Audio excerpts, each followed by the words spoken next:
Voice Broadcasting has swept the top 3 best radio stations. The Point, Boss 104, and Star 101. Top 3 radio personalities, Kyle Mandapat, Ray Gibson, and Daryl Lizava. Put the power of Pika's Best to work for you. If you're an advertiser, call 671-888-7346 for information, rates, and packages. And let us get your message out to Pika's Best listeners with Pika's Best Broadcasters.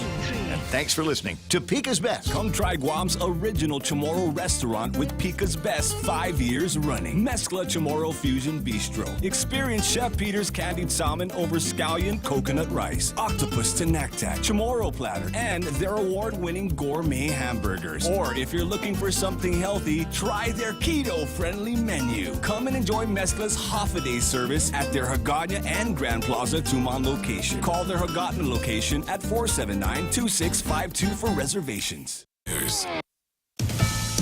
Researchers for the Centers for Disease Control trying to pinpoint potential hotspots for a resurgence of polio. The CDC begins testing for polio virus in samples of wastewater in Philadelphia and Oakland County, Michigan. With preliminary discussions for testing in other states, efforts, the agency says in a statement, to help jurisdictions prioritize polio vaccinations in certain counties with potentially low polio vaccination coverage. That wastewater testing is an important tool to help understand if polio virus is circulating, though the risk of the virus is also low here in the U.S., where more than 92% of Americans have been vaccinated.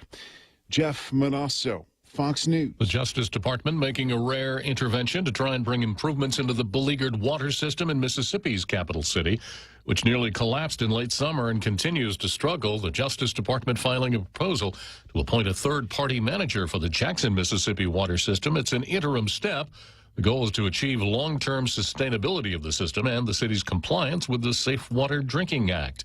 A mistrial has been declared in the trial of a television actor. Jurors informing a judge they were not able to reach a verdict on the charges against that 70s show actor, Danny Masterson, leading to a mistrial. The 46-year-old who pled not guilty was arrested in 2020, accused of raping 3 women between 2001 and 2003 in his Hollywood Hills home, including a former girlfriend.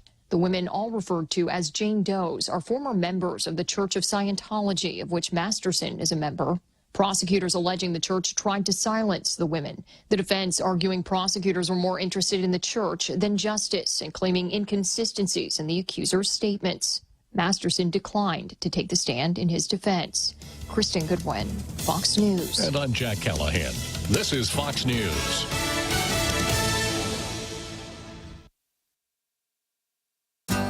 Farewell ANZ Bank. You've been an excellent corporate citizen for 30-plus years. And yes, we're competitors, but we're sorry to see you go. Now let us address the bank's customers. Bank Pacific's arms are wide open to accept your banking needs, whether it be to handle your savings, commercial checking, merchant business, or consumer or commercial loan needs. We're open on Saturdays in 4 convenient locations and have excellent online banking services. And we're staying, for as you might know, where others put branches, we place roots. Equal Opportunity Lender, member FDIC.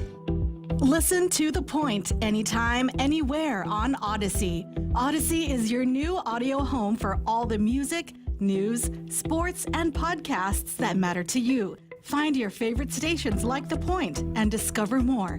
Music stations, local and trusted news sources, sports talk and team coverage, plus today's biggest podcasts. Find it all on the Odyssey app. AUDACY. Subway just dropped an all-new menu of 12 sandwiches. They call it the Subway Series. The Subway Series has 4 new categories of subs: cheesesteaks, Italianos, chicken, and clubs. With a sandwich series like that, I'll be a happy Subway cereal eater. And Subway has a new way of ordering, too. You can order the Subway Series sandwiches by name or by number. So I can just say number 5 for the Bella Mozza? Hey, that's a whole new way to Subway. You could, but the better choice, number 8, the Great Garlic. It's the new Subway Series. What's your pick? Welcome to Tall Tales with Bob Klitzkie, the only show on talk radio where common sense is a lot more common. Phone lines are now open at 888-TALK. That's 888-8255. And now, The Point proudly brings you Tall Tales with Senator Bob Klitzkie.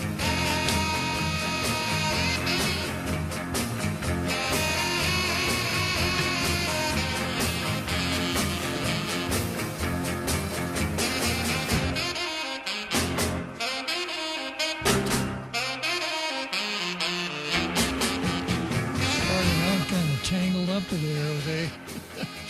Yeah, okay. So a well-regulated militia being necessary to the security of a free state, the right of the people to keep and bear arms shall not be infringed. And you know the song and dance I always go through every day as to why that is the beginning of the program. Because this program is oriented towards the U.S. Constitution, freedom, liberty, individual rights, conservatism, firearms, the Second Amendment, things like that. So if that's what you're interested in, you're here. If it's not what you're interested in, it's good that you're here because you need to do some learning.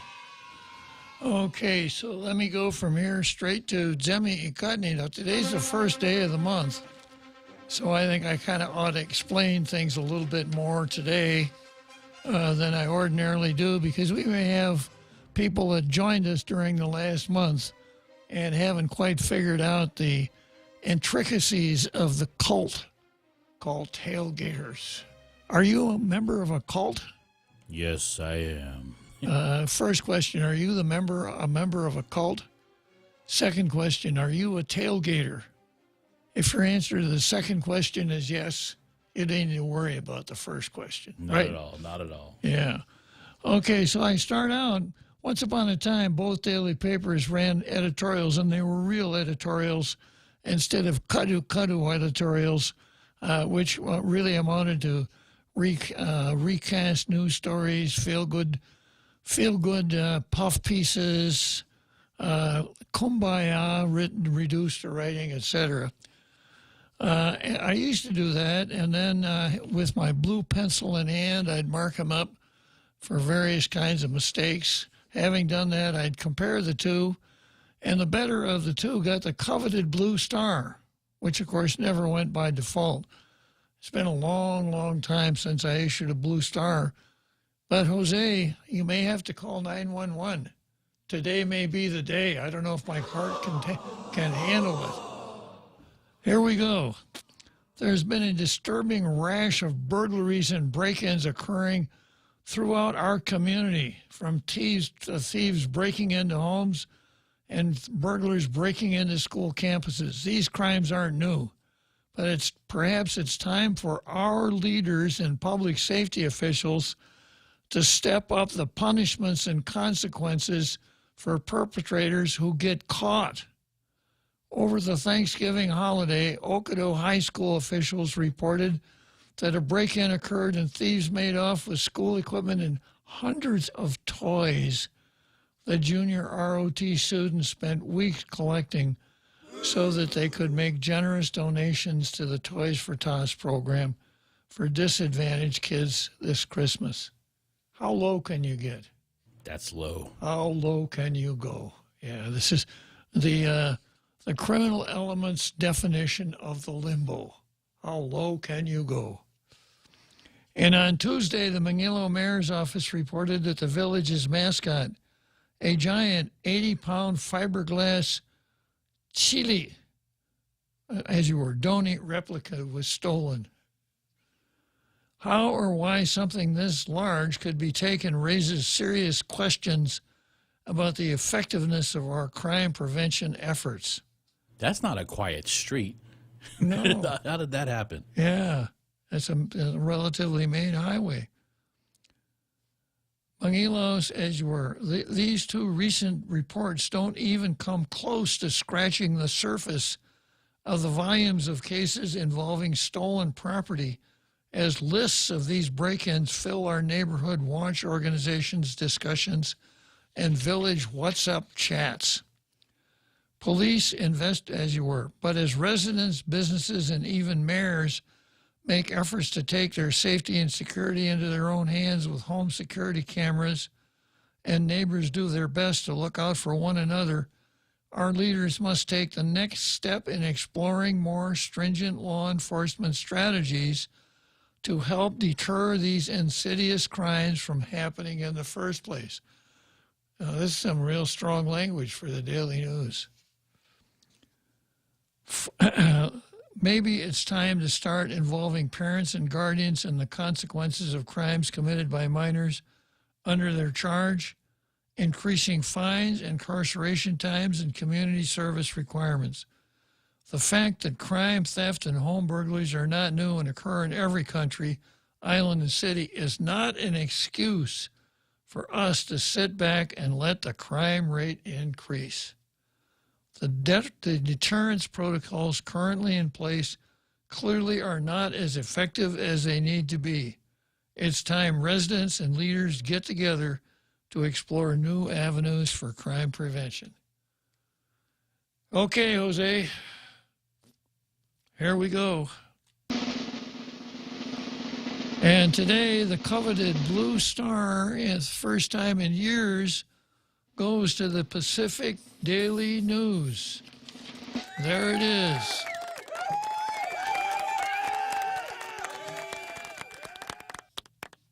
Now, I mentioned this on the show before, but probably if you were standing outside the editorial boardroom at the Daily News just right now, you could hear champagne corks popping inside the... Hey, we did it, you guys.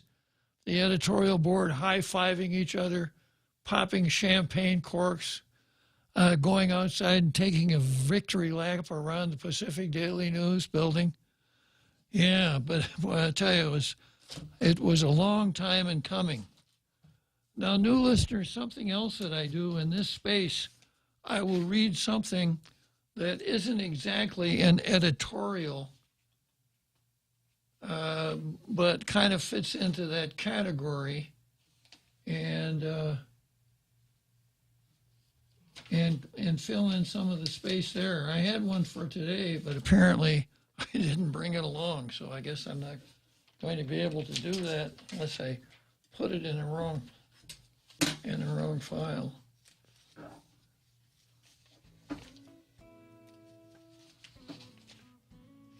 I guess I'll have to do it tomorrow. Okay, so having done that, we go next to the card, but before that, on the first day of each month, I read the rules of engagement for Tall Tales. And once again, this is to benefit people who have joined the show in the last month and perhaps are curious, saying, I wonder why they do it that way on Tall Tales. So here it goes. Listen to the radio talkers, read the blogs and blog comments in the papers, check out the conversations in the bars and coffee shops, and it soon becomes apparent that answers are often more abundant than questions concerning the important issues of the day. One of the functions of Tall Tales will be to state the questions for the answers that many seem so sure of, and then respond to those questions. Here are some of the questions that will be dealt with in coming weeks, not necessarily in order of their occurrence or importance. You can carry any gun anywhere at any time. We are second-class citizens. There should be term limits for senators. Only Chamorros are going to vote on Guam's political status. So I've got a list of 24 here. These are also my default topics. If I ever run out of anything to talk about, I got 24 subjects right here. So that's 24 topics, examples of the kind of things we talk about here on Tall Tales. But in addition to 1 through 24, we also have 0, 00, and 000. 0 goes like this. Bob doesn't know what he's talking about. Now feel free to call and say, Bob, you don't know what you're talking about. But be forewarned, I protect everyone's right to call this show after listening to my comment and be wrong. I will protect your right to be wrong and broadcast your wrongness to our international radio listening audience. Now, the second 00 goes like this. Bob still doesn't know what he's talking about. Just letting you know that this is a free forum, and the fact that you disagree with me need not be a reason not to call.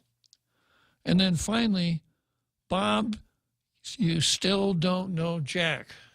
Jack refers to a gentleman named Drive-Through Jack, who probably a year and a half ago call Tall Tales when he was at a drive-through, probably at McDonald's, so I could entertain not only Jack on the phone, but the girl who was taking Jack's orders at the drive-through.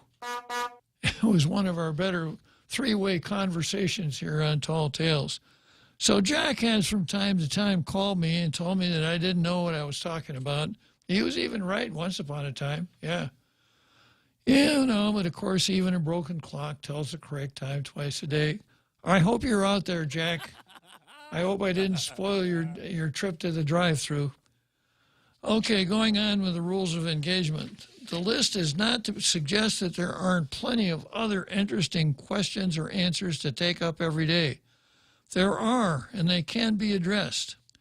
Usually serious and sometimes humorous, Tall Tales will examine current events, government and politics, and occasionally drift into history, culture, religion, law, and once in a great, great while, but only very, very cautiously, rumors and gossips.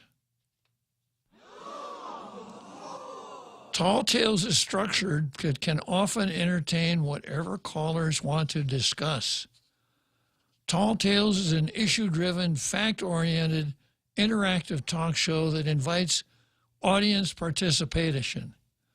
It has been the top-rated FM afternoon show in Micronesia. The Point is Pika's best radio station for 2021 and 2022. We didn't get there by accident. Okay, here are some facts and some no-nos. Well, you know, they say, everybody knows that. Well, we've always done it that way. There's no doubt in my mind. No. If you're going to call and say, hey, Bob, everybody knows that, and use that as the facts upon which to build your argument, don't do it. Everybody knows that, or they say that. This is not facts, and it's not a good idea. So what we're looking for on Tall Tales is a little analysis and some critical thinking.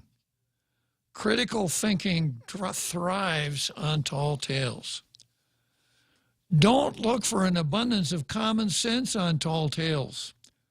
Your common sense is what tells you that the world is flat, that iron ships could never float, and that an object that's heavier than air could never fly. Well, of course, common sense is to be valued, but not when it's a synonym for reverence for the status quo or timidity. While an instant and firm grasp of the obvious may occasionally be necessary, sometimes it's good to delve into the theoretical and occasionally examine the what-ifs. Common sense, or call it common sense if it is, right, Tom? Let's argue without being argumentative. Let's disagree without being disagreeable. Let's not play pin the tail on the talk show host. Caveat. Caveat. Look for provocative content on Tall Tales. Tall Tales thrives on disagreement. I'm not looking for, to reconcile everyone so that we can all march off into the sunset together. I'm looking for disagreement. That's why the structure of the show is built around the card. Who's doing what to whom? Tall Tales is an issue-driven interaction show that invites audience participation. It has been the top-rated afternoon show in Micronesia. Usa dos na lenguaje, ifino English jan ifino tomorrow loque, que programajo. Ike, ti programajo, programata. Guahu idun mizu host jan butlon, kasi frihon jan natselik zu. Tall Tales is the name, so look out for sarcasm, exaggeration, facetiousness and for the tongue-in-cheek aspects of the show, and listen for Jose's horn. There you go. Sit back and enjoy Zemi Ikotny, the boxing card, the big halftime show, the seventh inning stretch directly from Wrigley Field, and the home stretch from Churchill Downs. Going back a minute, Jose will typify or identify sarcasm, exaggeration, facetiousness, and the tongue-in-cheek aspects of the show by beeping his horn. So the name of the show is, after all, Tall Tales. So exaggeration is part of it, and I sometimes explain the reason that the show is called Tall Tales is, one, because of my extreme elevation. I'm 4 inches past the 6-foot mark. And the second reason is that I never let the truth interfere with the telling of a good story. So if you don't die, you'll live. And that's why Jose's there with his horn. Thank you, Governor Leon Guerrero. My job is to make the complex understandable and, if possible, interesting. Sometimes we comfort the afflicted. Sometimes we afflict the comfortable. Tall Tales is interactive, but no soapboxes allowed. No filibusters. No pin the tail, as you were, no pin the tail on the talk show host either, nor hostile takeovers. Your humble, self-effacing, ever-modest host, that's me. And I'll tell you from time to time that I'm really very proud of my humility. Your humble, self-effacing, ever-modest host is supported by the Tall Tales think tank, to include the foreign policy guru, a constitutional law and organic acts expert, a research, survey, and statistics bureau, and a script writer for the 19th floor. Everything you ever wanted to know about Tall Tales but didn't know who to ask. Okay, so next we go to the card. And as I mentioned, this is about disagreement. This is where we find out who's fighting with whom and why they're fighting, if we can. So it's like a boxing card, or perhaps a court calendar, where you have, Klitzkie versus Leon Guerrero as an example. Okay, so we start out here with Paul Zerzan versus systemic racism. And then I've got Mary Torres, Senator, lame duck Senator Mary Torres versus Therese Tetlahi, the current speaker. And I've got Calamity Jane versus the helpless, innocent humans. I've got Anita Areola versus Doug. I've got even more Tom Christ versus the Briar Patch. And I also have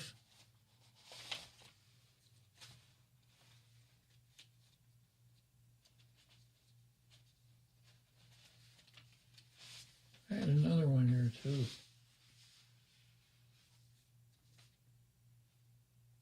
I guess I didn't bring that one along either. Oh, I have a couple that I'll bring along for tomorrow. You won't want to miss tomorrow's show. Okay, so Paul Zerzan versus systemic racism. And here's what I got for today. Now, once again, by way of explanation, systemic racism. About a year and a half ago, Paul Zerzan wrote to the Daily News saying, it ain't red rice. The color of the rice is orange. And it's time we stop making fools out of ourselves by calling orange rice red rice. The Daily News came lashing back 3 days later with a story saying, leave our red rice alone. So it was a classic case of Paul Zerzan telling the truth that this rice is actually orange, but being overcome by the narrative, which is, no, the narrative is it's red. We don't care what color it is. The narrative is what counts. So I've got another example of that I plucked from the internet. And this comes from my favorite columnist, Jonathan Turley, who I've mentioned before, has actually been here. He spoke to one of our annual bar meetings a few years ago. A great lawyer, a very entertaining speaker, a pretty nice guy who really enjoyed his time on Guam. During the time he was here, he did a lot of hiking and really got to know the island. Okay, so this is an article that over Turley's name. Welcome Consequences. Hogan Lovells, that's a law firm, fires partner for voicing her views on the Dobbs decision. Now, the Dobbs decision is a decision that said Roe versus Wade is overruled. From now on, the matter of criminalizing abortion is a matter of state law. So here's what Jonathan says. In a column in the Wall Street Journal, Robin Keller, a partner at a law firm called Hogan Lovells, wrote about being fired from the firm after a distinguished career of 44 years. Keller was not fired for intermingling funds or violating confidentiality of clients. She was fired because she exercised free speech in an internal meeting on the Supreme Court's decision in Dobbs versus Jackson Women's Health. After Keller expressed her support for the opinion and concern about higher rates of abortions in the black community, a participant claimed, now get this, Jose, a participant claimed that she could not breathe. I can't breathe. Did she forget? Yeah, because Keller came out and said Dobbs was a good decision. And she's concerned about the higher rates of abortion in the black community. So this other lawyer said, I can't, because of what she said, I can't breathe. A participant complained that she could not breathe, and others called her a racist. She was later suspended and reportedly fired. What's striking about this controversy is that there is not a great deal of disagreement on what was said at the meeting. Take Above the Law, which Keller refers to in her column. The site has become one of the most vocal anti-free speech sites on the internet. It recently even defended the virtual elimination of conservative and libertarian faculty at universities as commendable. In a column entitled White Counsel at Big Law Firms Spreads Inappropriate and Offensive Theories about Abortion, gets suspended. Columnist named Catherine Rubino celebrated the welcome consequences. These are things we should be happy about for people who share dissenting or unpopular views of such subjects. Rubino expressed disbelief that a white partner who attended Holov's women's meeting felt it appropriate to chime in with her support of the Dobbs decision. Little identity politics here, a white partner. Lawyers at the firm demanded the firing of Keller and said they were traumatized by having to hear someone defend the decision on a call to allow people to discuss the decision. You can't talk about that. Let's repeat that. There, Turley says, let's repeat that again. Deja vu all over again. I get my blue pencil out here. Let's repeat that is enough. You don't have to. That sounds like something Pete Santos would come up with. That's why we call him Repeat, right? Let's repeat that again. There are lawyers who were traumatized because a colleague expressed a dissenting view of abortion, a view held by millions of other Americans as well as many judges and justices. It is a view that this has been expressed widely in the media, including by African American and female commentators. Now remember, these are all lawyers in this discussion. And lawyers are supposed to be able to hold competing values in their brain housing groups. So you can be 1,000% against rape, But if you're a public defender, your job is to go in and present the best defense you can for the rapist. I don't want to hire a melting snowflake lawyer. Absolutely not. And the marketplace ought to weed these guys out. One would hope. I understand how such arguments can insult or enrage others. Pro-life lawyers can also be deeply offended on the other side by pro-choice arguments. Abortion is an area that has torn apart this country for generations. The addition of race only magnifies the passion and anger in such discussions, especially if you buy into critical race theory like Robert Underwood has since 1972. One of the primary elements of critical race theory is that everything is race. Everything that happens is driven by race. And what they mean driven by race where the oppressor oppress the oppressed, the marginalized people.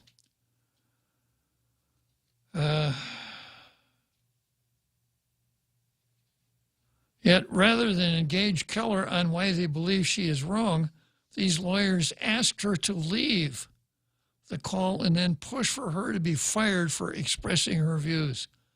As we have seen on college campuses, it has become commonplace to seek to silence others rather to engage them in such debates. As Keller wrote, I was invited to participate in what was billed as a safe space for women at the firm to discuss the decision.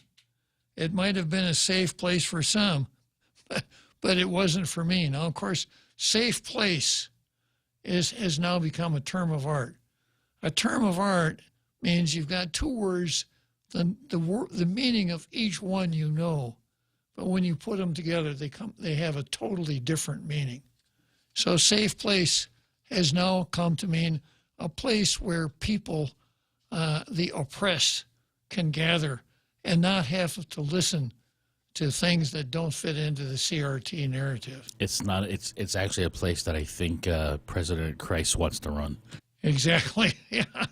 If you want to see a real safe place, drive on out to Manila and find the president's office. As Keller wrote, she recounts how 3 weeks later, I received a letter stating that the firm had concluded that my reference to comments labeling black abortion rates genocide was a violation of the anti-harassment policy. The firm adopted the usual, we support free speech, but rationalization. Here's what the firm said. Firm leaders promptly reached out to the firm community. Well, they lost me right there. Yeah, I don't go along with this reaching out BS. All right, let's take a short break here. Christmas is a very special time, but it can also be a very hard time. For the foster children Harvest House serves, it can be difficult and painful being away from their families and siblings. During Harvest House's Christmas celebration event, we hope that siblings living in different foster homes can join together to share in Christmas joy. We need your help to provide all 600 plus foster children with Christmas gifts. Help us make this a memorable Christmas for each of them. Harvest House will be accepting gifts until December 14th. Contact us at 300-5433 or email harvest.house@hbcguam.net if you have questions or want a suggested gift list. That's 300-5433 or email harvest.house@hbcguam.net. Now, more Tall Tales with Bob Klitzkie. Spitting truth like watermelon seeds at a summer picnic. Call now, 888-TALK, 888-8255. So picking up here on Turley's column, this is a quote from the law firm. Firm leaders promptly reached out. They reached out to the firm community to express their regret about the pain and upset that this has caused our community. We appreciate that this was brought to our attention, and we are treating this matter seriously. While we encourage members of our community to engage in frank, candid discussion, we expect all discussions in our place of work or in settings sponsored by the firm to uphold our values of inclusivity, respect for diverse members of our community, and non-discrimination. So now you know what those terms mean. Diversity and inclusivity means you got to stick to the narrative or you're going to be kicked out of the group. That's how inclusive it is. We have seen corporations join a campaign targeting Twitter over the plan of Elon Musk to restore free speech protections on the site. However, this is a law firm yielding to demands to silence a colleague for expressing a dissenting view on Dobbs. Now, if lawyers in a group setting can't have a frank discussion about a decision of the Supreme Court, what can they talk about? Is this the Southern Poverty Law Center? Yeah. And the impact of abortion in an internal meeting on the decision.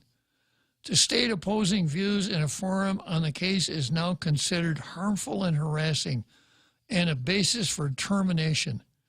That is certainly a consequence, but it is hardly welcomed if you have a modicum of concern for free speech values.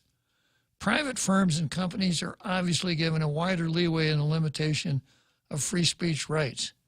As I have previously written, workers do not have a legal right to protest or display political symbols in the workplace. For years, anti-free speech figures have dismissed objections to social media censorship by stressing that the First Amendment only applies to the government, not private companies.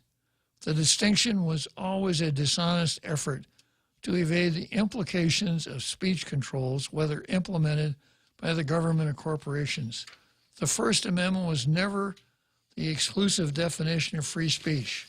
Free speech is viewed by many as a human right. The First Amendment only deals with one source for limiting it. Free speech can be undermined by private corporations as well as government corporations.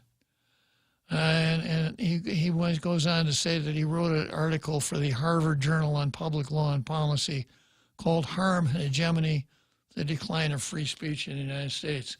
So there you have it. That fits in really nicely with systemic racism, where, we talk about free speech, but the narrative is that you better watch out what you say unless you want to get canned. That's what it really came down to. The epitome of systemic racism. Exactly.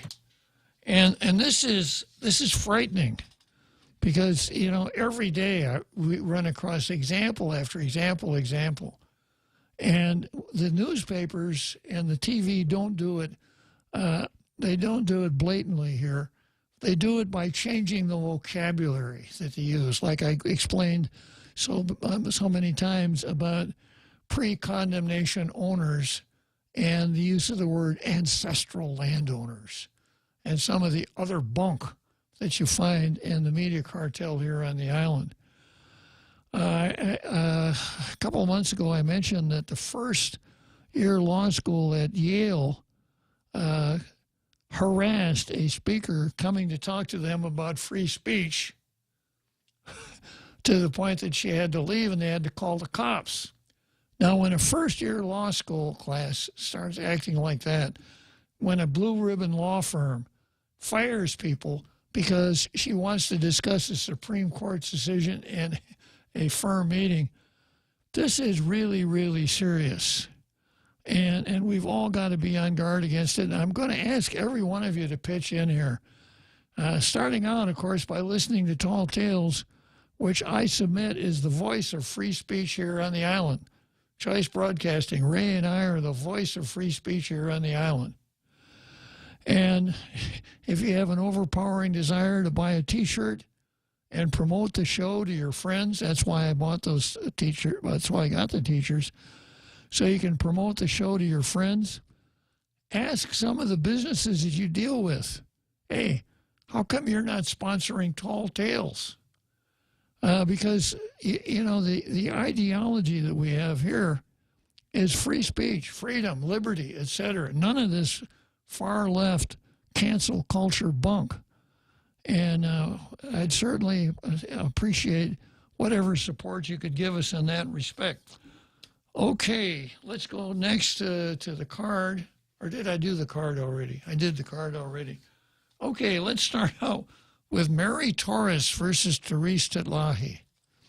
Therese Titlahi is the current Speaker of the Guam legislature. Therese was reelected by a huge vote. She got over 21,000 votes. She got more votes than anybody else in the election, including the governor. So she's an extremely popular political figure. And I'd have to say that politically, she and I are at something of a distance. Philosophically, we're at something of a distance. But I have to applaud her for the way that she does much of the business at the legislature. And, you know, this is damning her with faint praise, but it could be so much worse. So obviously, Therese would like to be the Speaker of the 36th Guam legislature. But the Speaker is chosen by the members of the legislature. It takes 8 votes to elect a person Speaker.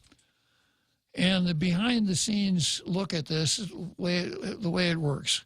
After the election, after the votes are counted, both sides, Republicans, Democrats, start to caucus. And in their caucus, they divide up the pie. If it's the majority caucus, they discuss who's going to have what committee, what the committee's jurisdiction will be, who's going to be the speaker, who's going to be the vice speaker, who's going to be the majority whip, who's going to be the majority leader. And this is log rolling, trade-offs, sometimes a lot of anger, sometimes a lot of hard feelings, but it's ordinarily done in caucus. The minority does it, the same thing, but of course on a much smaller scale, because rather than cutting up the pie, they're just dividing up the cupcake. Now, it isn't always done in caucus. Walt Parkinson's dad got to be Speaker, Don Parkinson, because in effect there was a coup at the legislature. That the majority had a caucus and decided that Tom Atta was going to be Speaker, but this didn't sit well with some of the other members of the majority who went over and made a deal with the Republican minority and formed up what was known as the coalition. So when it came time to vote on the Speaker, Tom Atta did not have enough votes. He turned around and walked out of the hall. Parkinson was nominated for Speaker, and why? Lo and behold, 8 senators voted. Back in those days, it was 21. So Parkinson was nominated for Speaker, and funniest thing, 11 senators voted for Parkinson. And some of those senators... That's a lot. Some of those senators were, of course, Republicans. So it doesn't always have to go that way. It doesn't always have to be... There's no rule that has to be decided in caucus. So I guess Tom Atta was a little bit steamed because the other guys who made the behind closed door deal wouldn't stick with the deal. So a little foundation here, I think that you need to understand as I go through this column that Mary Torres wrote for the Post. She's one of their rotational columnists now. Let's take a short break and I'll come back to the fish rots from the head down. Farewell ANZ Bank, you've been an excellent corporate citizen for 30 plus years. And yes, we're competitors, but we're sorry to see you go. Now let us address the bank's customers. Bank Pacific's arms are wide open to accept your banking needs, whether it be to handle your savings, commercial checking, merchant business, or consumer or commercial loan needs. We're open on Saturdays in 4 convenient locations and have excellent online banking services. And we're staying, for as you might know, where others put branches, we place roots. Equal opportunity lender, member FDIC. Come try Guam's original Chamorro restaurant with Pica's Best 5 years running. Mezcla Chamorro Fusion Bistro. Experience Chef Peter's candied salmon over scallion coconut rice, octopus to naktak, Chamorro platter, and their award-winning gourmet hamburgers. Or if you're looking for something healthy, try their keto-friendly menu. Come and enjoy Mezcla's half-a-day service at their Hagåtña and Grand Plaza Tumon location. Call their Hagåtña location at 479-2652 for reservations.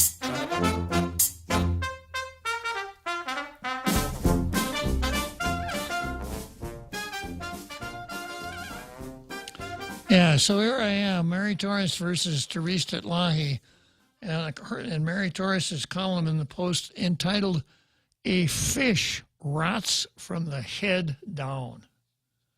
Now that's a headline that makes you say, I got to read that. I got to find out what she's driving at here. Mary says, what makes a leader? To some, it's strong communication skills. Others, a sense of strategy and vision. But these days, when I think of leadership, the words of Martin Luther King Jr. come to mind. A genuine leader is not a searcher of consensus, but a molder. Think about that. A true leader is not measured by the number of people that agree with them. A true leader is not measured by the number of people that agree with them. Very good, Mary. Politically correct. But by their ability to bring people together. As we turn the page towards a new legislative term, consensus building will be critical to addressing our community's long-standing problems. Now, first she quotes Martin Luther King, who says a genuine leader is not a searcher of consensus. And then she goes on to say, consensus building will be critical to addressing our community's long-standing problems. Sets the tone for the credibility of the rest of this column. It really does. Every election, the public hears candidates parrot back the issues plaguing our island. Deep-rooted issues such as substance abuse, domestic violence, education, and access to health care. Some have developed significant platforms to address these problems. But if we want change, we won't get there with the kind of combative politics that have come to define the Guam Congress building. Incivility, defamation of character, and tearing down government only diminish the legislature's ability to solve problems. Diminishing the legislature's... You know a little bit about temperature, Jose? Is it possible for anything to get colder than absolute zero? It's quite frosty. Yeah. How would you diminish the legislature's ability to solve problems when it's already at absolute zero? The data says the same. A 2019 study of the Social Science, here's a name, the Social Science Research Council.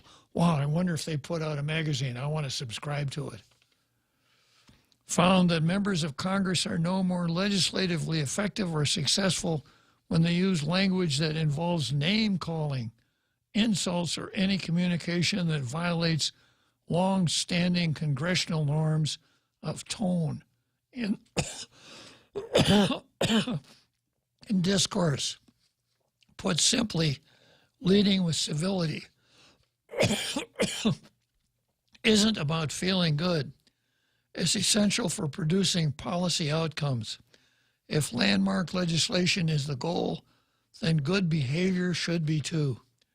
Consider the legislative tool of oversight, an investigative power central to our system of checks and balances, created as a mechanism of public communication.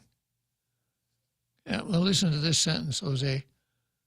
Created as a mechanism of public communication. Something missing there? Yeah, it doesn't function as a real sentence. There's no verb. Created as a mechanism of public communication. Great sentence, yeah. Oversight hearings here and abroad are now more commonly associated with spectacle or political theater. How could anyone say that after looking at the January 6 hearings? Right? Now, I got to jump in here.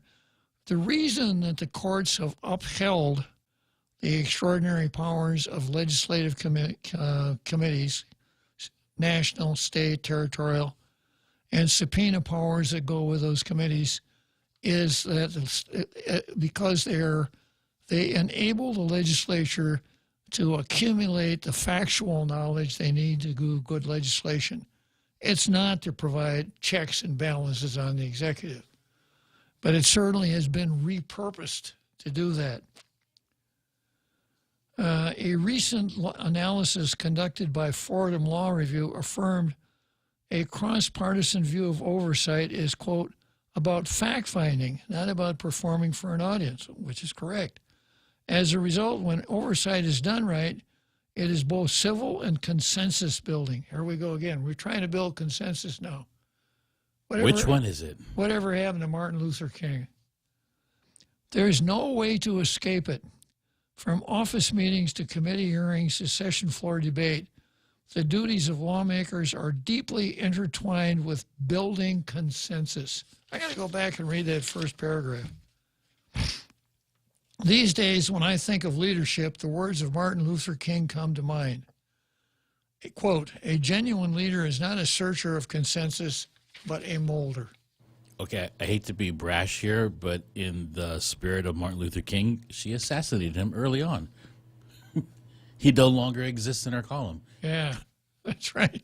Yeah, it's the second time. First time happened in Memphis, second time in Mary's column. Yeah. From office meetings to committee hearings to session floor debate, the duties of lawmakers are deeply intertwined with building consensus. Choosing the best path forward often involves working with colleagues and stakeholders, most of whom may fiercely disagree with you. While others may see compromise as being soft, there's strength in staying present and refusing to maintain status quo. Because it will never matter how brilliant your bill is if you can't work with 7 other people to pass it. Okay, now we get into the real meat of the column, okay? We go back to a fish rots from the head down. To create a respectful, productive environment requires a leader committed to mentorship instead of my way or the highway management. Now, who do you suppose Mary's talking about there? Well, initially I thought it was the legislature. But I know what your point is here. A leader. Yeah, I don't think she's talking about Martin Luther King. No. And I don't think she's talking about Manny, whatever his name is, down there at the fish market either. Nope. So to create a respectful, productive environment requires a leader committed to mentorship instead of my way or the highway management, implying like we got now. Exactly.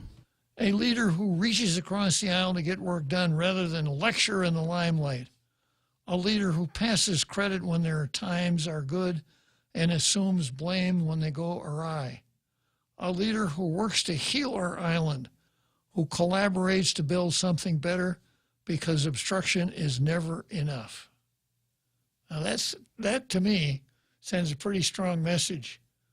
No more Therese Terlahi. The rest of this column locks it up. In short, it's time for molders of consensus at the legislature, members who engender trust between other members and those they were elected to represent. Without it, this time-honored situation and our trust and confidence in the body will inevitably rot away. In other words, don't vote for Therese Terlahi. What else can it mean? Where's Walt Parkinson when we need him? Really? Okay, now the Daily News the Post has to get in here and stick up for Mary. Here's the description of the author of this column. Mary Torres is a 4-term senator. Her previous positions in public service include Deputy General Manager at the GVB, Executive Manager for the airport, and General Manager at the port. Now, here, listen to this. Throughout her legislative career, Mary has worked to improve voter access, expand protections for victims of violence, and build up Guam's health care providers and small business community. Hey, that almost seems like 1/4 of the column right there. Yeah. Now, 2 things I'm taking away from this. If that's the Post, this is really ridiculous that they would do something to a person who's a senator. 3 terms now? 4 terms? 4 terms, yeah. Okay, so obviously she probably didn't run because nobody really knows who she is or she's forgettable, hence this. Or was this Mary Camacho's contribution to her own biography? Which is even worse. Which they just run it. And they just run it. Yeah. But this is stark how much room they took just to do that. Yeah. And how blatant it is, you know. If it had said according to so and so, and it's a credible source, all right. But that's not that. The Daily News, the Post is printing this as news. Exactly. Yeah. Now here's a twist. I heard, this might be wrong, that a speaker doesn't necessarily have to be a member of the legislature in the United States. Is that true here for Guam? Speaker of the House of Representatives. No, here you got to be a member. Okay. Yeah. Otherwise, I say, is she running for speaker? Well, maybe she is. Maybe she's running for governor. She darn sure doesn't want to see her brother be governor again. She sounded like she was talking about the current governor. Well, if the current governor had been seated in when you're describing personality traits, yeah, it could be the current governor. But obviously, she's taking on Therese Terlahi. Okay, it's about time for the big halftime show here.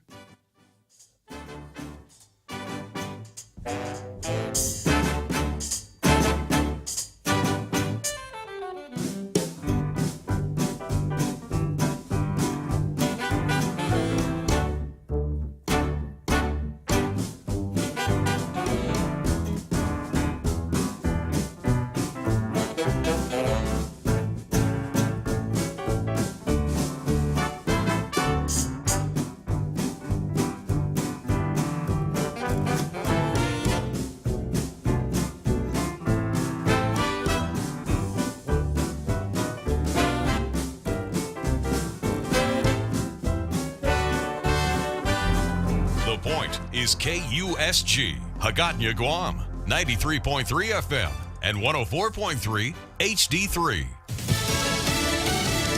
On to the Supreme Court. I'm Jack Callahan. Fox News, President Biden's student loan forgiveness program, as the federal appeals court in New Orleans has rejected the administration's plea to set aside a lower court ruling that found the plan to be unlawful. The forgiveness program remains blocked. Halfway to the station, legislation to block a threatened nationwide rail strike next week. The House approved it Wednesday. White House Press Secretary Karine Jean-Pierre is urging the Senate to pass a measure that would block rail unions from striking next week. The president believes that a bill averting a rail strike needs to reach his desk by this weekend. A separate bill approved by the House would also add 7 paid sick days for rail employees, a crucial part of the labor dispute. It's really a health issue. It is a physical health issue. Sean Geary is vice president of the Brotherhood of Maintenance of Way employees, one of 4 unions who did not ratify an administration-brokered agreement earlier this year. Fox's Jared Halpern. It's not clear if there are 60 votes in the Senate to end the filibuster. House Democrats have picked New York Congressman Hakeem Jeffries to be their party's House leader starting in January.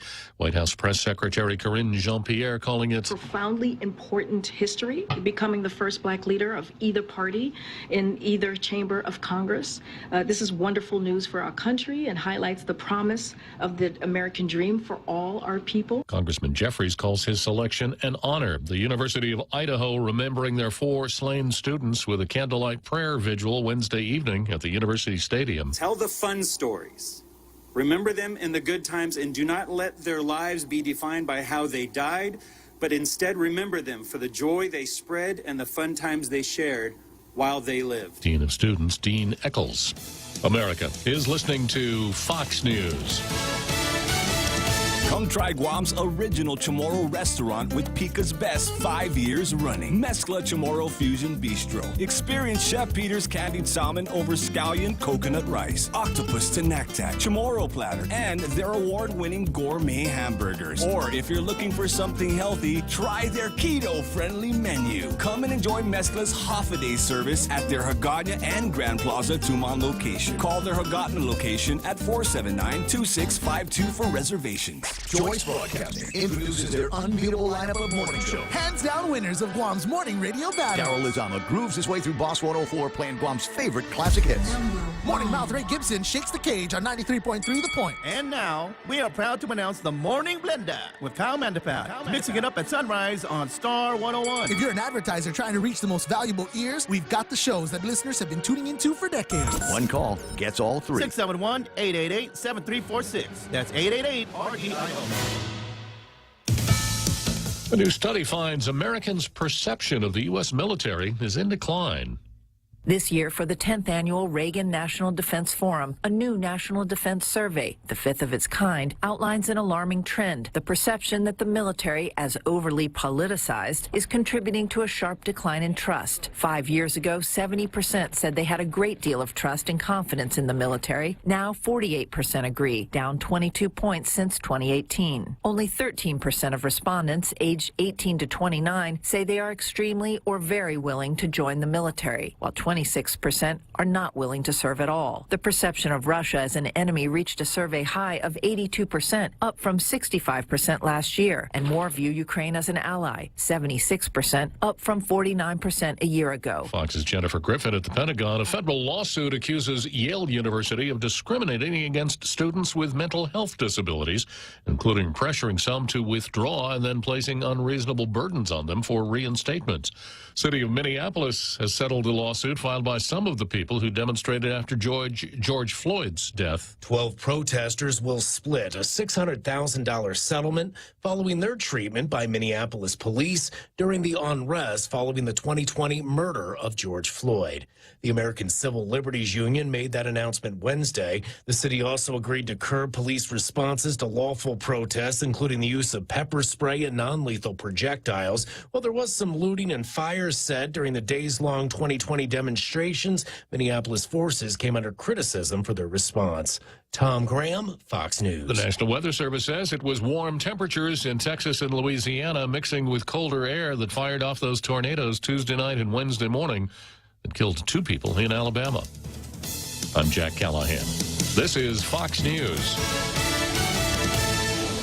Subway just dropped an all-new menu of 12 sandwiches. They call it the Subway Series. The Subway Series has 4 new categories of subs: cheesesteaks, Italianos, chicken, and clubs. With a sandwich series like that, I'll be a happy Subway cereal eater. And Subway has a new way of ordering, too. You can order the Subway Series sandwiches by name or by number. So I can just say number 5 for the Bella Mozza? Hey, that's a whole new way to Subway. You could, but the better choice, number 8, the Great Garlic. It's the new Subway Series. What's your pick? Listen to The Point anytime, anywhere on Odyssey. Odyssey is your new audio home for all the music, news, sports, and podcasts that matter to you. Find your favorite stations like The Point and discover more. Music stations, local and trusted news sources, sports talk and team coverage, plus today's biggest podcasts. Find it all on the Odyssey app. AUDACY. Check out the newest hydro and garden center to hit Guam, Crop King Hydro. We have a huge selection of plant nutrients, soils, hydroponic mediums, organic pest control pumps, plant support, tools, and so much more. Call 635-4769. 635-GROW. Open Monday through Saturday, 10 to 6 at the Dededo Satina Mall, right across from Payless and Paradise Fitness. For whatever you grow, think Crop King Hydro. Crop King Hydro.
So here we go. Another big halftime show put on by Jose Martinez, the dean of halftime show producers. And of course, you had a chance to peek at the Call Tales Rogues Gallery during the show.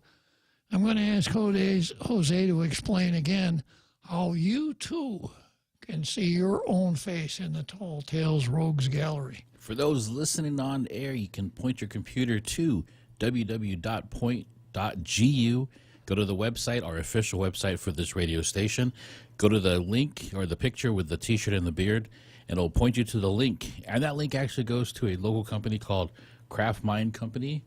And take a picture of yourself in your T-shirt, send it to the Points WhatsApp at 671-797-8255.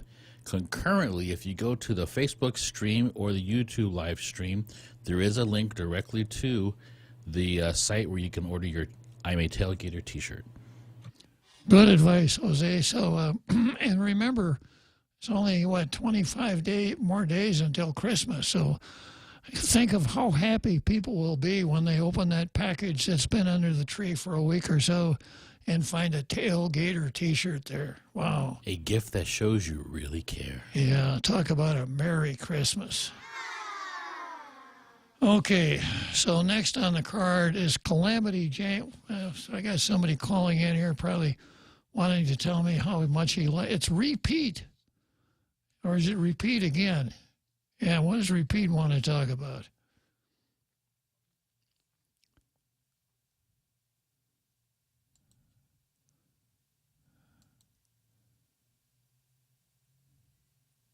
Appointment panel, okay. So what is an appointment panel, repeat? Well, the criminal appointment panel here on Guam. Oh, yeah, okay. So I have the distinct pleasure today of testifying in support for the nomination of John Terlahi to be the 8th Superior Court judge. And with his, exit, as well as the Attorney General elect's exit from the voluntary panel, it's now the only Terry panel, meaning the only one left on the panel is Terry Timlin. Mm. So we're gonna start tapping, I guess, civil lawyers to start taking criminal cases. You mean we're going to return to the draft? Yes, you might get drafted, Uncle Bob. Well, I remember when we went through this before, and it turned out to be an exercise in creative writing for lawyers. Yes. For lawyers to come up with persuasive reasons as to why it would be a disservice to the bar themselves and any potential clients for them to take on a criminal case because they didn't know anything at all about it. They'd heard of it, but they didn't know anything about it. Right. Well, I just wanted to pique your interest on that. So dust off your law license. I still have an active license. Oh, there you go. Yeah. We're going to put you on the list. I don't know how long it'll stay active, but I still have one. All right. I just wanted to throw that out there. Wouldn't it be just as prudent to add another lawyer or two to the 2 public defenders that we have? Well, we're trying to use this as a justification to give us more slots. We don't have a problem of trying to hire lawyers because we actually have lawyers in the waiting. They're waiting for slots to open. I see. It's prosecution that has the trouble hiring lawyers. Well, if we go forward with this panel, if I'm going to dust off anything, it's going to dust off my resource material on ineffective assistance of counsel. But I guess when it comes to ineffective assistance of counsel, leaving in January beat me to it, huh? Yeah. He managed to lose 9,000 votes. I guess that's ineffective. Yeah. Okay, well, thanks for the information, Pete. All right. Repeat. So what Repeat is talking about is this, that since a case called Gideon versus Wainwright, by 1961 or so, the Supreme Court has held that anyone accused of a felony is entitled to a lawyer. And if he can't provide a lawyer, the state has to represent him. Later on, that even went to heavy-duty misdemeanors. So if Mr. Criminal can't afford a lawyer, the state must provide a lawyer for him. And this is why we didn't have public defenders before that. That's why we have public defender offices in every jurisdiction. And then the second way to provide lawyers is to come up with a panel where lawyers would sign up for the panel and they'll say, I'll take defense of indigent criminals at a set rate. The rate is set. So if the appointed counsel does his defense, puts together his invoice, sends it to the government, probably has to wait for 6 or 7 months and gets a check for his representation. Now Repeat has told us that there had been 3 people on the panel, but one of them was elected Attorney General, and he's out. And the other one was John Terlahi, who has ascended to the bench, leaving just one person left. So what the judiciary will do, if there aren't enough public defenders to handle the load, they will draft people from the bar. Now, back in the 80s, it was done randomly. It was kind of like draw a piece of paper out of a hat, kind of like they used to do selective service. Herman Jones, congratulations. You've been selected to represent Abraham Smuckatelli. And he would get a notice. They'd send him a notice in the mail. He would then have to defend that particular criminal. And as per my conversation with Pete, lawyers would try to get out of it on the basis of, I don't know nothing about no criminal law, but it usually didn't work. The usual response from the judge would be, well, you're a lawyer, and lawyers have the ability to bone up on the law that they're dealing with. So I don't want to hear that. Get out of here and go do your job. Okay, so next on the card is Calamity Jane versus the helpless, innocent humans that she favors taking lives of. And this is an open letter to Guam senators regarding the Guam Heartbeat Act. Now, I don't know if she consulted with Won't Parkinson on this or not, but this is what she says. Abortion rights supporters and others, as were. In May of this year, the 36th Legislature's Committee on Health, Land, Justice, and Culture held 2 days of public hearings regarding Bill 291, the Heartbeat Act. This act would outlaw abortion after 6 weeks and would allow any person to sue anyone they believe aided or abetted an abortion. In response to the public notice for comments and testimony, an overwhelming 881 residents submitted written testimony against the measure, while only 284 people submitted testimony in favor of the bill. Well, that's it then, right? It's just a matter of simple arithmetic. Consensus? Go see Mary Torres. Well, we don't need to have sessions and roll calls, etc. We'll just have a public hearing and then count the numbers on the testimony.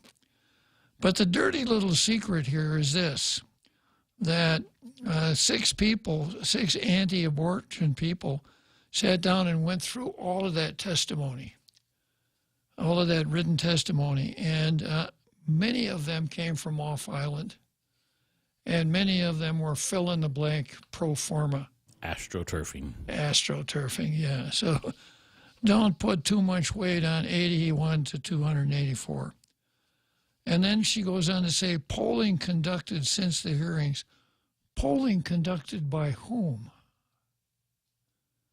Indicates that a majority of our community is against this legislation. Well, if you're going to make an argument, let's make an argument. These are not arguments. This is gaslighting, if anything. If passed, Bill 291 would hurt our community in immeasurable ways. You want to beep your horn, Jose? This has got to be an exaggeration. Immeasurable ways. It would hurt our relationships, our women and person facing dangerous complications from pregnancy, and our healthcare system. Oh, absolute gaslighting there. Mm-hmm.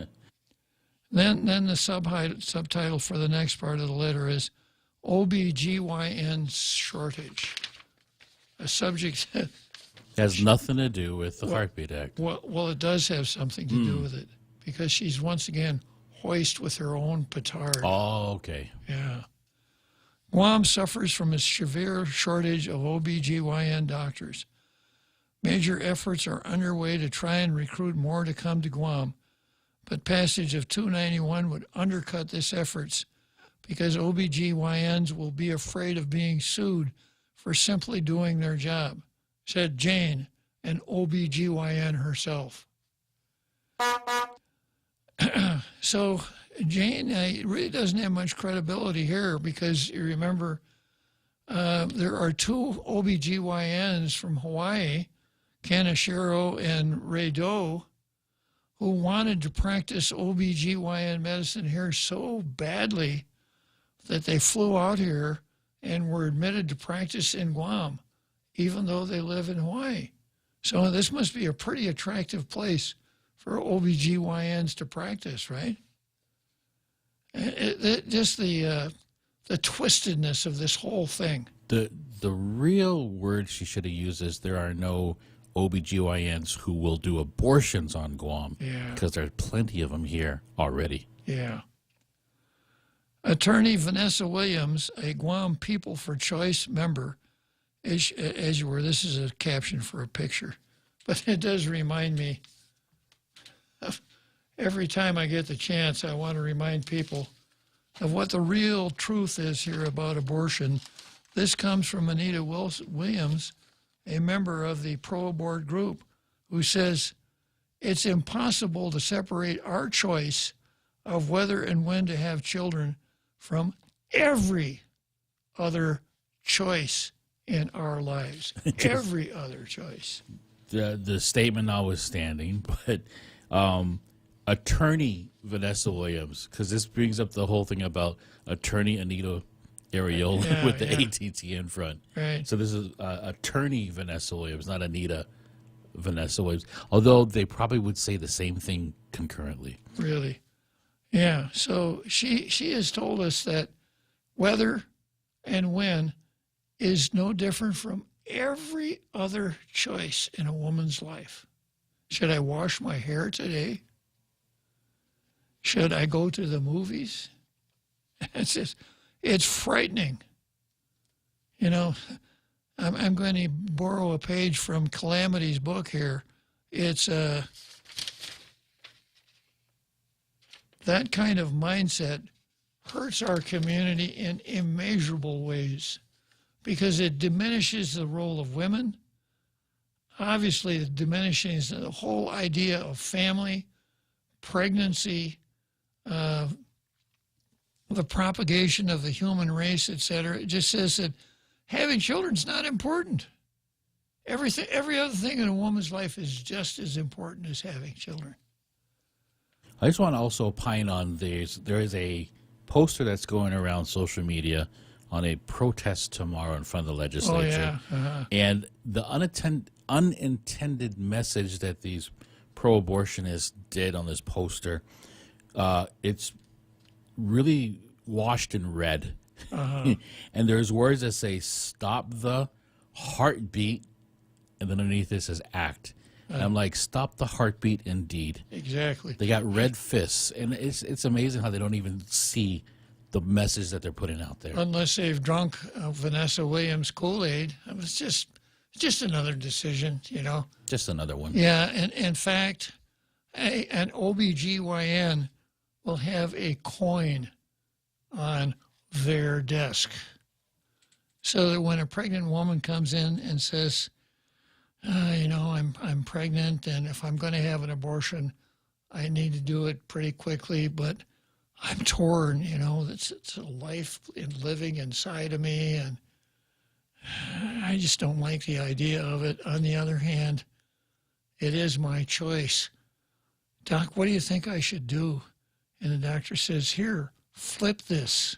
Heads abortion, tails no abortion. Because, it's just another choice. Why not flip a coin? You're actually talking about a consultation, which they also don't like. Exactly. Yeah. You could do that online. We could do that virtually, right? Current Guam law, 9 GCA Section 3120, codified in 1978, provides that an abortion, quote, may be performed within 13 weeks after commencement of the pregnancy or within 26 weeks after commencement of pregnancy if the physician has reasonably determined using all available means that the child would be born with a grave physical or mental defect, or that the pregnancy resulted from rape or incest, or that any time if a physician reasonably determines that there's a substantial risk that continuance of the pregnancy would endanger the life of the mother or would gravely impair the physical or mental health of the mother. That's Guam law. Yeah, the mental health. Again, let's visit that thing, the part where it says if the child exhibits signs of a defect. Yeah. Or what else? It's the child would be born with a grave physical or mental defect. Wow. Yeah. Sort them out. Wow, that's actually what was it Iceland? Yeah. Iceland had announced that they had done away with Down syndrome babies 100%. Yeah. And everyone was like, "Oh, great! How did you do that medically?" We aborted them before they were born. Yeah. And if we go that route, and I know this is the slippery slope. People say it's never going to happen. What happens if through DNA we find out there's characteristics of people who might be socially maligned and be harmed in their life? So why don't we get rid of them before they're born? Yeah, it's a eugenics written in small type. Absolutely. Yeah, that's what it amounts to. Jane goes on to say, under these parameters, abortion on Guam would be safe and accessible. Decisions about abortion would remain personal, with private health care decisions being informed by family, faith, and medical expertise, not politics. If it were politics, what would happen? The way to do that would be Mrs. X is pregnant and she wants to have an abortion. So she gets the senator to introduce a bill that says it's okay for Mrs. X to have an abortion. Go through the whole process. Legislature votes on it, the governor signs, then no. You're throwing the word politics in here where it doesn't fit. Bill 291 would allow anyone who felt like inserting themselves into another person's private life the ability to do so. In fact, it would pay them to do it. This bill would give a financial incentive to people who have an antagonistic relationship or no relationship at all to the affected women, persons or families to disrupt their lives in order to make money. And importantly, this bill would strongly deter potential OBGYN doctors, except for Kaneshiro and Redu, from setting up practice in Guam for fear of being sued during a time when our island's families are in desperate need of their care. The only losers here are pregnant women and persons who cannot afford to fly off island to get the medical care they need, and the people who love them. Senators, you were elected to represent all the people of Guam. Pro-choice supporters and others attend and participate in the Rally for Roe Awareness Wave conducted at the ITC I'm sorry, that's another caption. The outpouring of public testimony against this piece of legislation tells us that it should not reach the session floor. At a minimum, a decision with this much of an impact on the lives of every single citizen should be put to a referendum and not mandated by 15 individuals. You could say that about everything the legislature does. Everything she said can be attributed to describing other cases where the community intervenes in protecting the innocent, helpless human being. Exactly. From abuse to starvation to helping the homeless to helping the infirmed to helping the physically handicapped. Everything is our intervention into a human's life. Exactly. It's not something to ignore and to butt out of. Yeah, when CPS comes to a house and picks up a couple of kids because their parents aren't providing adequate care for them, classic. It's none of their business. But it's different. They're alive, and these are talking about babies that haven't been born. Pre-birth, it's okay, or right after a botched abortion. Either one's okay. It's amazing that if she's going to say that the consensus is, then at least tell the truth when you talk about the subject matter. Really. She goes on to say the stakes are too high. We urge you to listen to our people,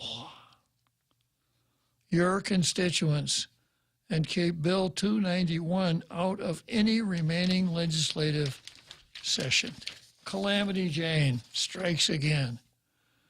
And let's see who we got here. We got another Joe who wants to talk about abortion, I guess. Tell me about it, another Joe. So there's nothing to worry about from the pro-abortion choice site because there's 800 letters in support of against the Heartbeat Act. Right. So there's nothing to fear. So they can take it to session. We can talk about it. Yeah, put it on the floor. If this is the slam dunk argument, put it on the floor, and then a senator can stand up and be recognized and say, Madam Speaker, I move that we place this bill on third reading. There's nothing left to discuss because over 800 people said they're opposed to the bill. So let's get it on third reading. The bill hasn't been amended. It doesn't need to be engrossed. We can, later on this afternoon, we can do away with it once and for all. We'll vote it down. Good point, another Joe. Was that how they can get it on the agenda? Yes, by making that motion? Well, the way they've set it up, and I'm going to get to that maybe tomorrow, okay. All of the games that they've played, it didn't get on the agenda at the Rules Committee, so someone has to make a motion to put it on the agenda for discussion. But when the legislature is finished discussing a bill, a senator will make a motion to move the bill to third reading. That motion doesn't always pass. If it doesn't pass, that's the end of the bill. If the motion passes, the bill goes to third reading. If it needs to be engrossed, it's engrossed, and then they'll set a time to vote on all the bills in third reading. But as per what you said, with a count like that, let's see, how many were there? 881. All a senator has to do is say 881 people are against this bill, Madam Speaker. There's no sense wasting any time discussing it. Let's move it to third reading. So moved. Well, yeah. If you feel that's the best way to go about it, Uncle Bob. Well, I'm saying that that's the way what they should be doing if they put so much value in this 881 testimonies, they should quit horsing around with it and put it on the floor. If that's the compelling argument, what are they afraid of? Is there another way to put it on the agenda, Uncle Bob? Well, right now, the only way to put it on the agenda is for a member to move it on the agenda and 8 people to vote in favor of it.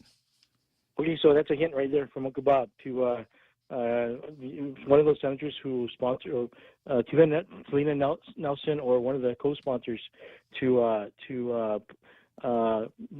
make the motion to put the bill on the agenda. 8 senators, Uncle Bob, 8 senators. That's all it takes. And thank you much for your time, Uncle Bob. Good talking to you, another Joe. Okay, so we've got Viola who wants to talk about abortion and burial of a fetus. Go ahead, Viola. Hi. Hi, Bob. Hi. Good afternoon. Okay, so tomorrow we CPLC is burying I think 11 miscarried babies at Pigo with the help of at a mortuary. But I just want to talk about Guam right now, in the comfort and privacy of these girls and ladies' homes who have had chemical abortion, maybe 30 plus in number now.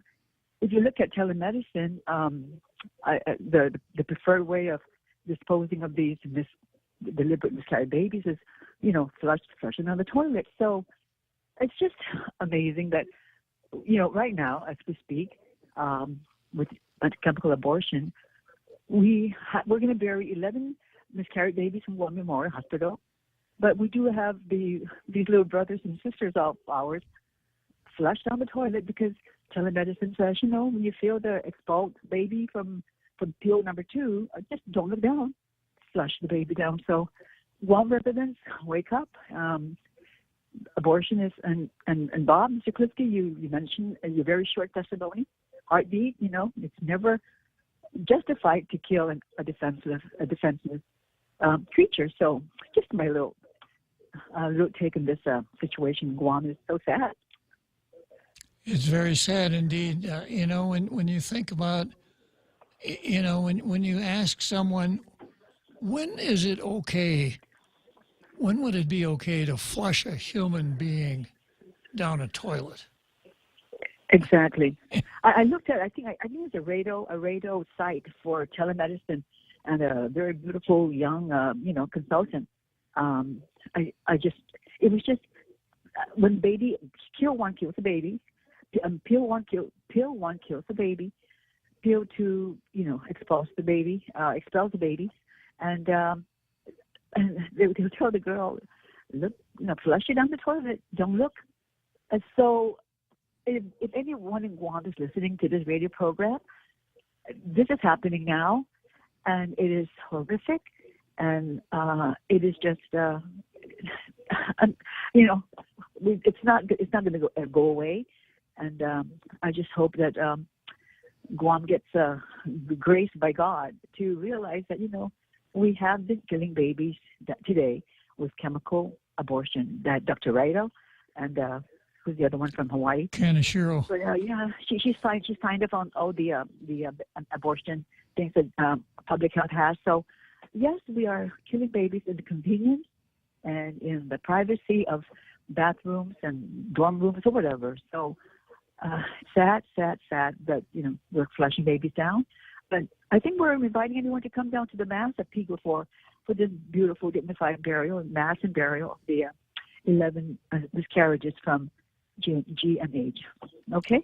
Okay, give us the details one more time, Viola. The time. Sure. The Mass tomorrow, 9:30. There's a rosary at Pigo, I think run by the Catholic Daughters, and then 10 o'clock will be Mass, and then we'll bury these babies at Pigo again by the service of Adas Mortuary. That's very good. I'm really glad.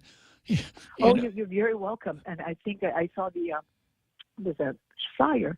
All are invited. Come down and let's bury these babies. And sad for those who have been flushed down the toilet. Maybe 30 plus now. Maybe in March we've had I'm not going to go numbers, but we know that's happening because of telemedicine, because of chemical abortion, and that is their pride. These women of stature, Jane Flores and I'm going to name them because they've gone public. Jane Flores and Governor, the former senator. What's her name? The young Calacas Bill person. What's her name? Bob, help me here. What's her name? Young senator. Lee, yeah, she didn't make it. I mean, she didn't run this year.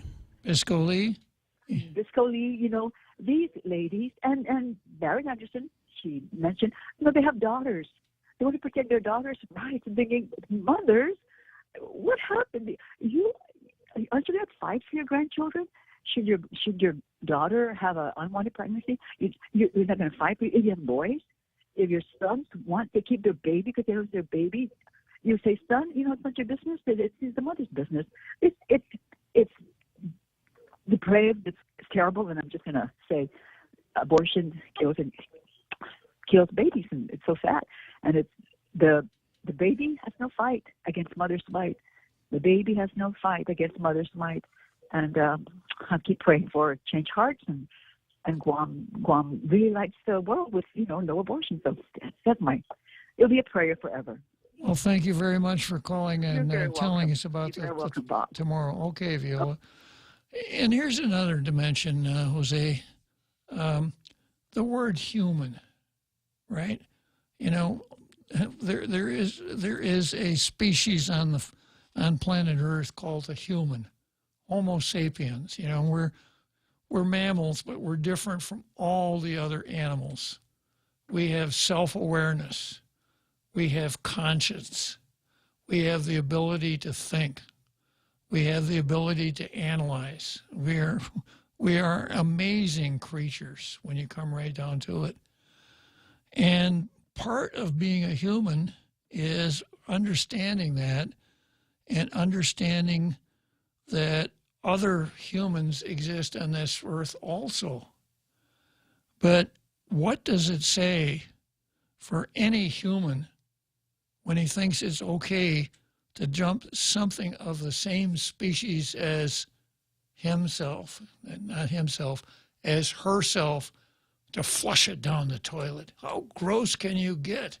That's the confounding aspect of this situation, or this issue, is we know that the island gets enraged when they hear about a baby found in a garbage bag or a bucket like a couple years ago, and the mother was convicted of murdering her newborn, which she says she wasn't aware it was alive or not when it was born.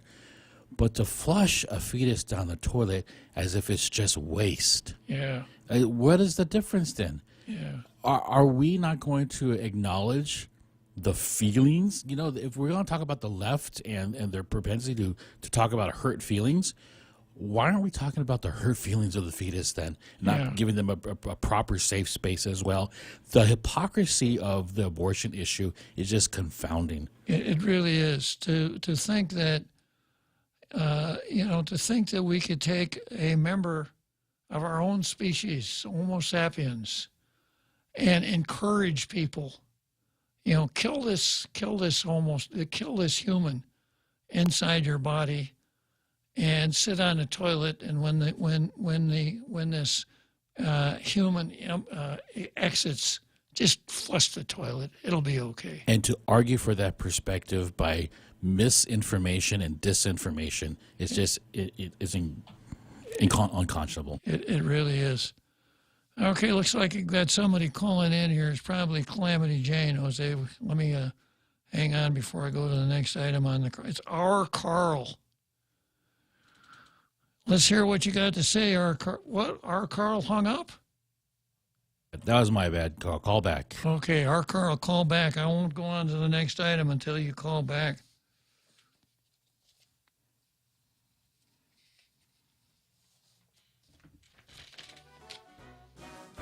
Yeah, we got to go to Wrigley Field anyhow. Or, excuse me, Churchill Downs.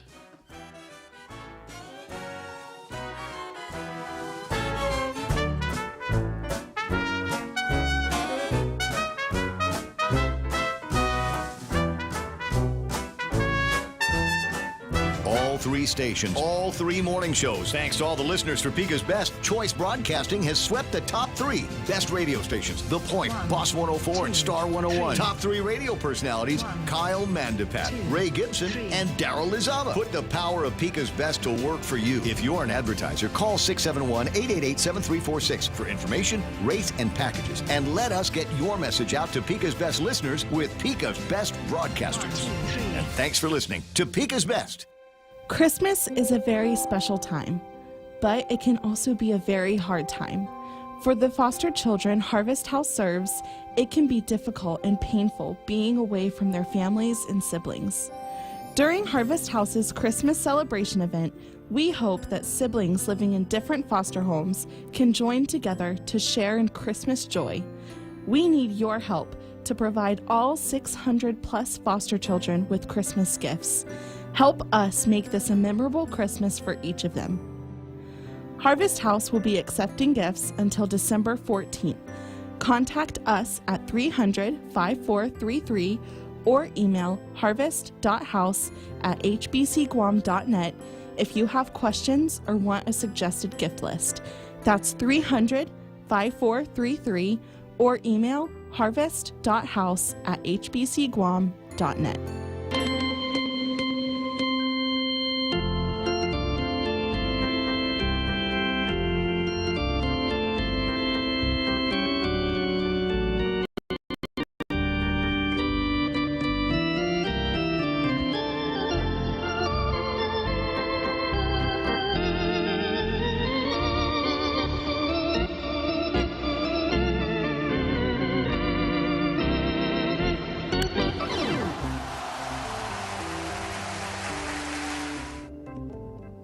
Okay, so here we are.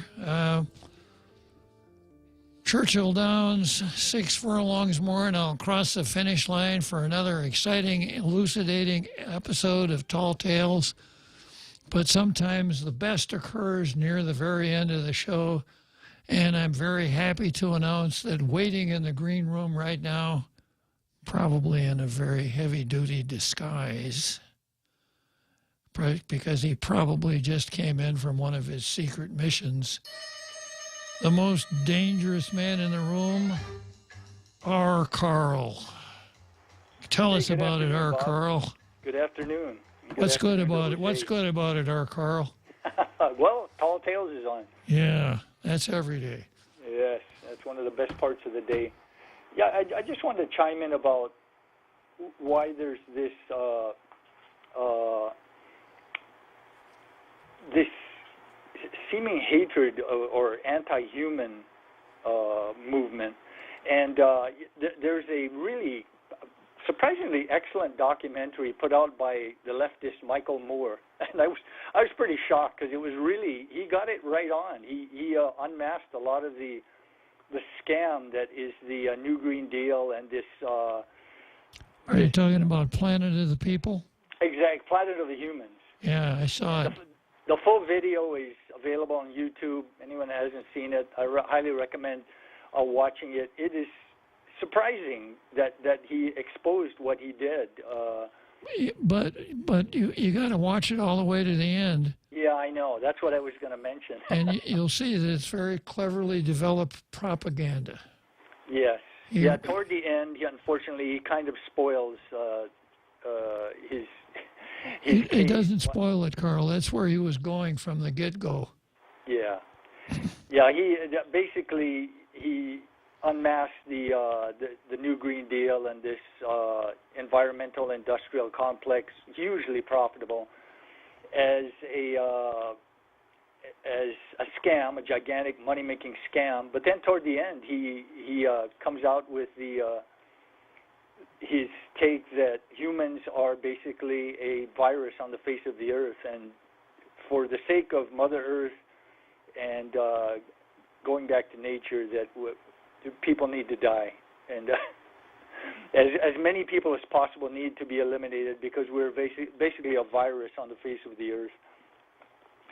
And yeah, there's a movement that was started decades ago. It might have been in the 70s or even the 60s, called the degrowth movement, that thinks that the best thing that we can possibly do is to reverse industrial growth. That's guys like Klaus Schwab, Yes. Jeffrey Sachs, Bill Gates, George Soros, the Pope. It's anti-car, it's anti-advertising, it's anti-modern agriculture, which has fed billions of people. It's anti-fossil fuel, which is affordable and has kept billions of poor people alive.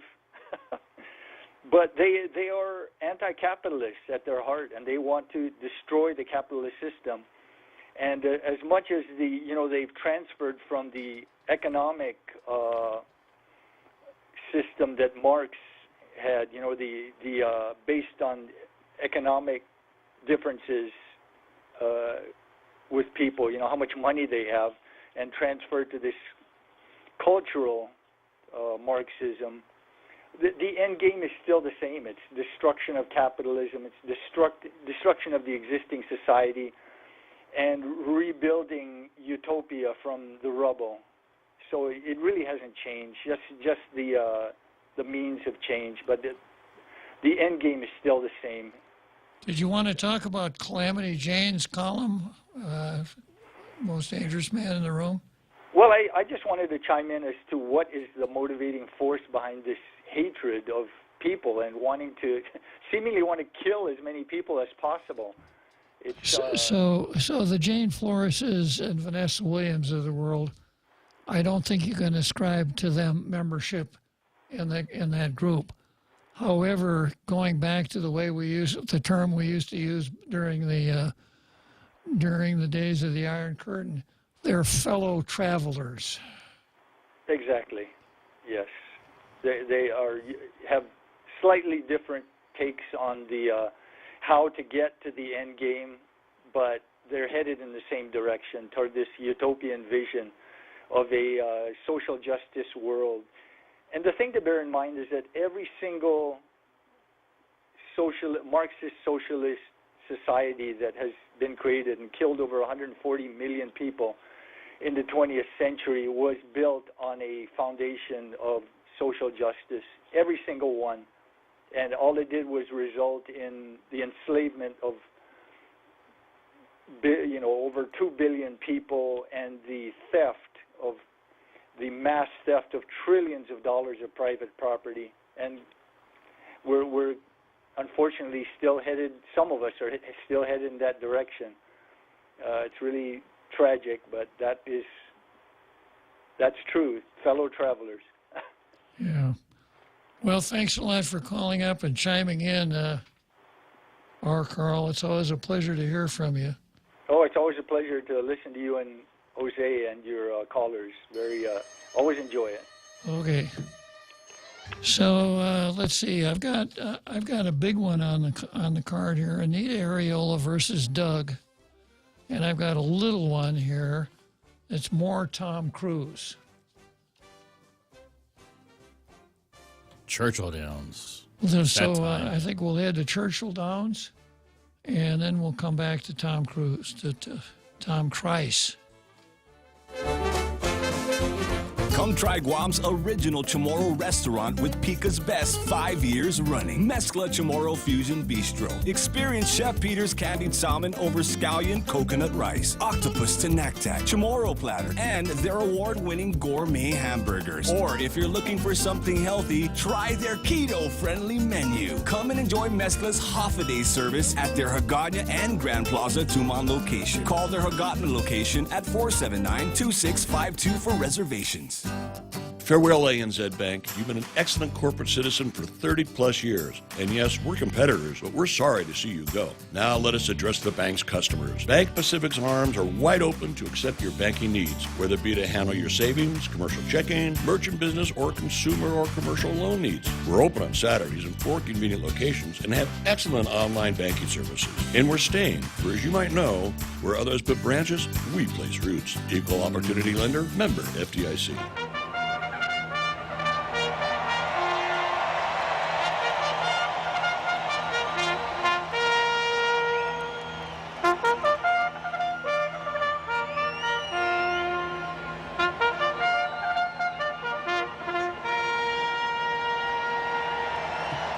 So here we are at the home stretch, just passed through Churchill Downs, and I've got a big one here, Anita Ariola versus Doug, and a little one, which is more Tom Christ versus Ron McNinch.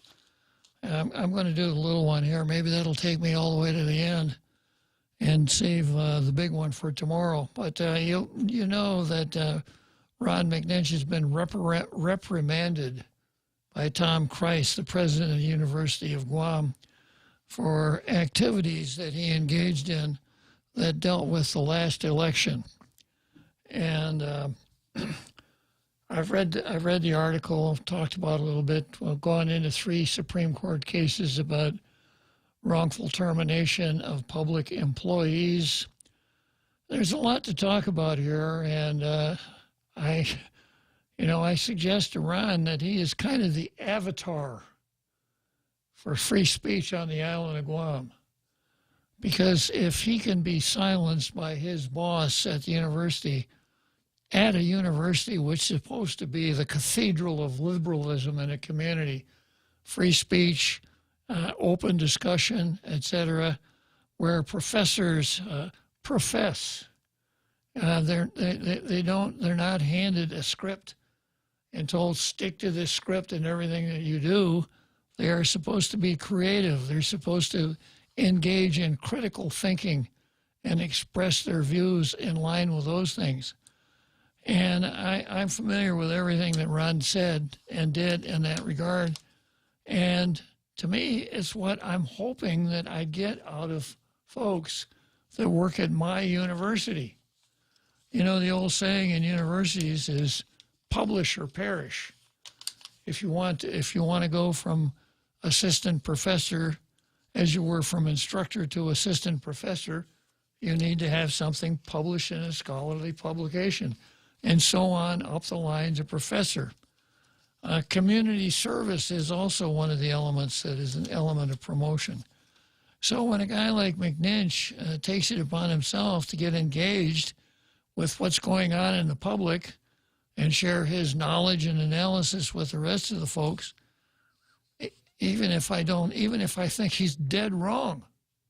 It goes back to, was it Voltaire? Although I may disagree with what you say, I will defend to the death your right to say it. And that's kind of how I feel about McNinch. And looking at what Christ did and what McNinch did, I think it's just dead wrong. And I want McNinch to be the avatar for public speaking, public expression, a free university where people are free to express their views, to have contrary views, etc. And I put this on the card as Tom Christ versus the rabbit of the Briar Patch. Because what he did was he put McNinch in an ideal situation to do all of the things that I hope he does, to be the spokesman for free speech, open discussion, a free university, etc. But, of course, the window by which we see some of this stuff is the media. And I thought the Daily News did a pretty good job of covering it. But then KUAM comes along. And here's KUAM. KUAM did it right. They reported the right things, but the KUAM news story really sheds a lot of light on what passes for a thought process at the university. And here it goes. This ran last night. A University of Guam professor is fighting his punishment handed down against him by the Institution of Higher Learning's president, following some comments sent to others during the election using his official UOG email address. The professor's appeal, already denied by UOG leaders, is now making its way to the Board of Regents, and the controversy has gotten the attention of a national foundation, etc. Ron McNinch is no stranger to both political and education scenes. And here's a quote: "My name is not Ron, University of Guam McNinch. I'm a separate individual," he stated. He's fighting to have the warning put on his record by President Kreese lifted during talks this year, and then it goes on to describe what McNinch was accused of doing, etc. And then he goes on, McNinch is quoted as saying, "This issue doesn't just affect me. It affects every college professor every time they speak in the classroom and in public." And he's absolutely right. And then McNinch says, "I've been working with KUAM at least since 1998. I regularly give commentary. I regularly have discussions with the public. I regularly share research, what outcomes may be, what polling says. There's nothing different really that much with what I said. I'm a political scientist, so how do I separate my political speech as what part of my profession from everything else? It's just not a healthy approach, and I hope the university will take this opportunity to improve its policy." And then the end of quote, then the article says, "It's an improvement," McNinch says, "is long overdue," noting, "I hope the public and our elected leaders will discuss this. I hope our Board of Regents will discuss and talk about what are the boundaries." Okay? So that's the story. Now, here's the last sentence. And the whole article is worth reading just to get to the last sentence, to understand the thought process at the university. KUAM reached out to UOG, but they declined comment, saying it's a personnel matter. Poor reporting by KUAM. How do you reach out to, KUAM called Smuckahogowitz or somebody. Somebody said those words. Yeah. And that person has a name. And by not putting the somebody's name in there, you really lost a lot of credibility here at KUAM. But it's really important that that's their response. We're not going to talk about this. It's a personnel matter. It's not a freedom of speech matter. It's not an academic freedom matter. They misspelled personal. Yeah. I'm just kidding. Yeah. So, what's it going to take? I think what it's going to take is Ron McNinch picking up this ball. He's picked it up on about his own 5-yard line to run it all the way to the end zone, spike it, right? Kick the extra point, and then when it's time for him to kick off to Tom Cruise, kick it through the goalposts on the other end of the field. That's what I'm hoping you do, Ron McNinch. Okay, that's it for today. We got to say goodbye to our president. Let's go, Brandon.